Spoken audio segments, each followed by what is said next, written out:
Tout au long de l'histoire, les villes ont été construites pour être habitées pour travailler et pour connecter les gens entre eux. Cependant, au XXIe siècle, un phénomène inquiétant est apparu. Des villes qui sont construites avant que leurs habitants n'arrivent.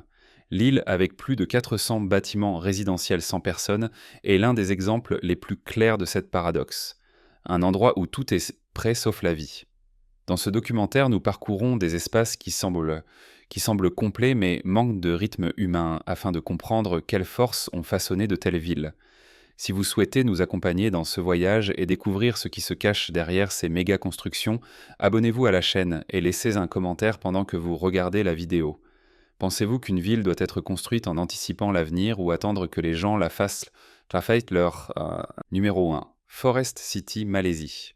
Forest City a été officiellement lancé en 2014 comme un méga projet urbain développé par un grand groupe immobilier chinois construit sur 4 îles artificielles dans le détroit de Johor en Malaisie, avec une superficie totale d'environ 14 km² et une capacité projetée selon les plans initiaux de jusqu'à 700 000 habitants. Vue du ciel, la ville offre une image imposante.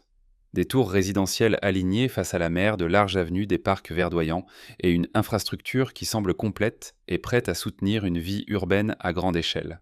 C'est précisément à partir de projets comme Forest City qu'une expression émerge dans les médias internationaux comme l'île des 400 bâtiments résidentiels sans habitants, non pas comme une référence géographique au territoire chinois, mais comme une manière de décrire un modèle urbain développé avec du capital de la planification et une vitesse de construction d'origine chinoise où les bâtiments apparaissent plus vite que les personnes ne peuvent y arriver pour les habiter.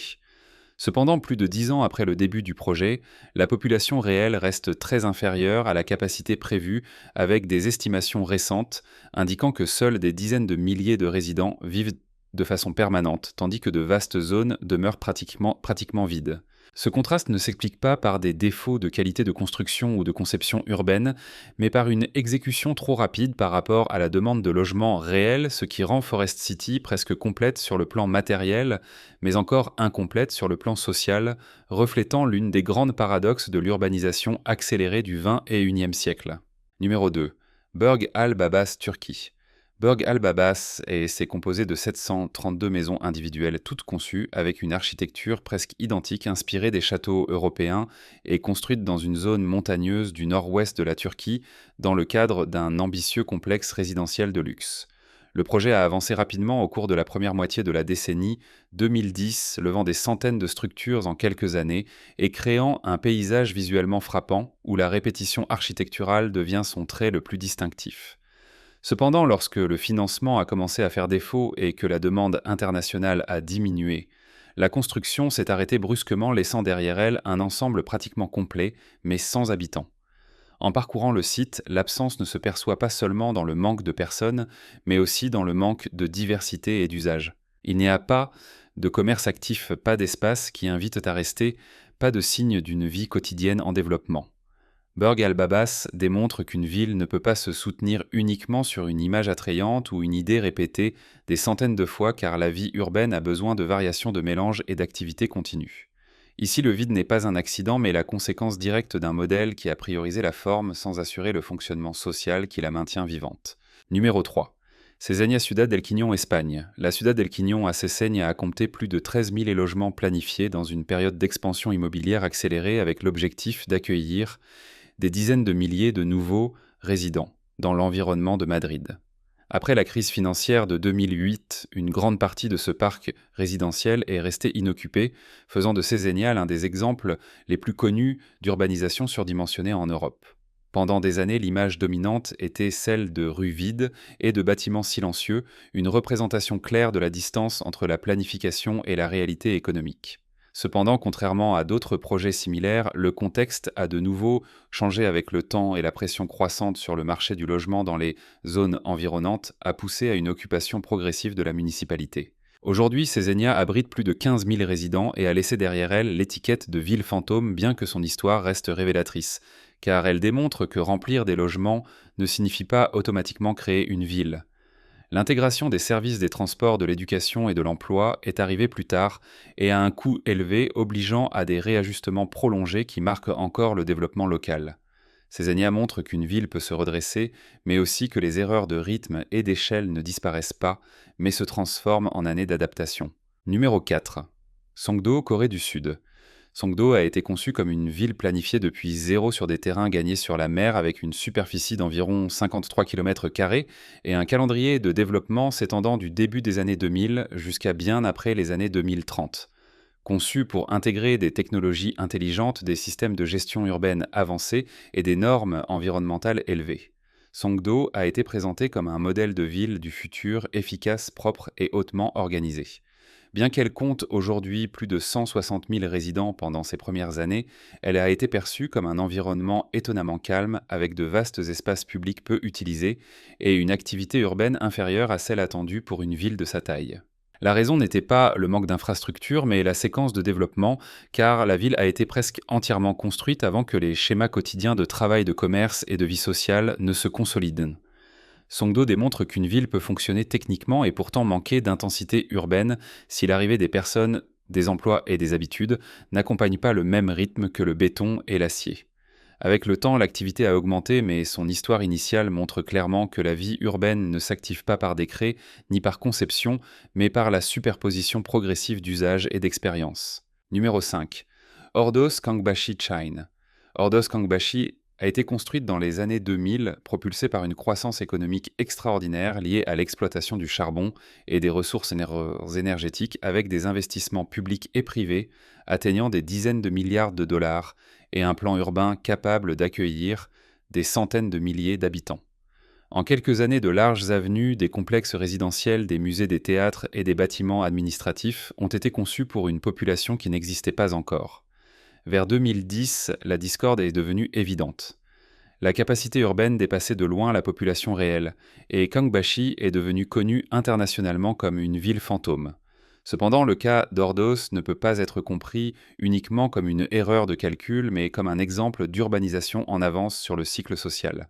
La ville a été construite en suivant la logique de la croissance économique immédiate, sous l'hypothèse que la population arriverait automatiquement, alors qu'en réalité, le peuplement humain répond à des décisions plus lentes liées à un emploi stable des services et un enracinement.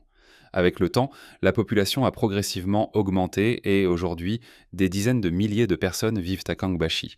Mais l'image initiale de vide a laissé une leçon durable. Lorsque la planification urbaine s'accélère au rythme de l'économie, le décalage avec la vie quotidienne peut être profond et persistant. Numéro 6. Tianducheng Chiné. Tianducheng a été planifiée comme une ville satellite capable d'accueillir environ 100 000 habitants visuellement inspirés par Paris et développée en périphérie de Hangzhou dans le cadre d'une stratégie d'expansion urbaine accélérée. Son élément le plus reconnaissable est une réplique à l'échelle de la Tour Eiffel entourée de boulevards, de places et de bâtiments résidentiels de style européen qui, vus de loin, transmettent une image soignée et reconnaissable.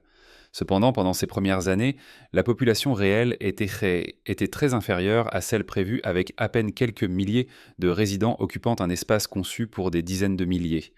Le contraste entre la forme urbaine et l'usage quotidien a révélé une limitation fondamentale. Reproduire l'apparence d'une ville ne garantit pas de reproduire sa dynamique. Avec le temps, Tianducheng a commencé à attirer plus d'habitants, et aujourd'hui, elle compte une population significativement plus élevée qu'à ses débuts. Mais son histoire reste révélatrice car elle montre que l'identité urbaine ne se construit pas seulement avec des symboles architecturaux. Une ville a besoin de fonctions d'emploi à proximité de réseaux sociaux et d'habitudes partagées. Sans ces éléments même, le paysage le plus reconnaissable peut sembler vide et déconnecté de la vie réelle. Numéro 7. Éco-Atlantique, Nigeria. Éco-Atlantique se dresse sur des terrains gagnés sur l'océan Atlantique en face de la côte de Lagos avec une superficie planifiée d'environ 9 km² et un investissement estimé à plusieurs milliards de dollars destiné à créer un nouveau quartier financier et résidentiel haut de gamme. Conçue comme une réponse à l'érosion côtière et à la croissance urbaine désordonnée, la ville a été conçue pour accueillir des centaines de milliers de personnes et offrir une infrastructure moderne, une protection maritime avancée et un environnement urbain hautement contrôlé. Cependant, dès ses premières phases de développement, Éco-Atlantique a révélé une tension claire entre son ambition technique et son accessibilité sociale. Les prix de l'immobilier et du sol étaient bien au-dessus du revenu moyen de la population locale, limitant le profil des résidents potentiels à une élite économique réduite. En conséquence, de vastes zones du projet restent sous-utilisées non pas en raison de défauts structurels, mais parce que la ville n'arrive pas à se connecter à une base sociale large. Eco-Atlantique illustre qu'une ville peut être techniquement impressionnante et visuellement frappante, mais si elle ne trouve pas ses habitants, elle risque de devenir un enclave isolé plus proche d'une vitrine urbaine que d'un tissu vivant. Numéro 8. Palm Jebel Ali, Émirats Arabes Unis. Palm Jebel Ali a été lancé en 2002 comme l'une des îles artificielles les plus ambitieuses du monde, avec une superficie environ 50% plus grande que Palm Jumeirah, et un plan directeur destiné à accueillir des dizaines de milliers de logements, des complexes touristiques et plus d'une centaine de kilomètres de nouvelles lignes côtières. Contrairement à d'autres projets, son développement a été interrompu pendant des années en raison de changements économiques mondiaux et d'ajustements stratégiques, laissant de vastes zones inachevées et une perception de projet inachevé. Après plus d'une décennie de pause, le plan a été relancé avec de nouvelles phases à partir de 2024, adaptées à un contexte différent et avec un calendrier d'exécution plus graduel. Palm Jebel Ali démontre que même dans des environnements avec une forte capacité financière, le temps est un facteur décisif dans la construction urbaine. Une ville ne peut pas avancer en marge des cycles économiques et sociaux, et lorsque ceux-ci sont interrompus, l'espace construit reste suspendu entre la promesse et la réalité. Le cas révèle que l'échelle et l'ambition, sans une synchronisation adéquate, peuvent transformer un projet emblématique en un symbole d'attente prolongée. Numéro 9. Khao Phaedian Shrine. Khao Phaedian a été conçu comme une nouvelle zone urbaine et industrielle côtière dans la province de Hebei, avec une planification à long terme visant à accueillir entre 500 000 et 1 million d'habitants en s'appuyant sur des secteurs tels que l'industrie lourde, la logistique portuaire et le développement de technologies plus efficaces.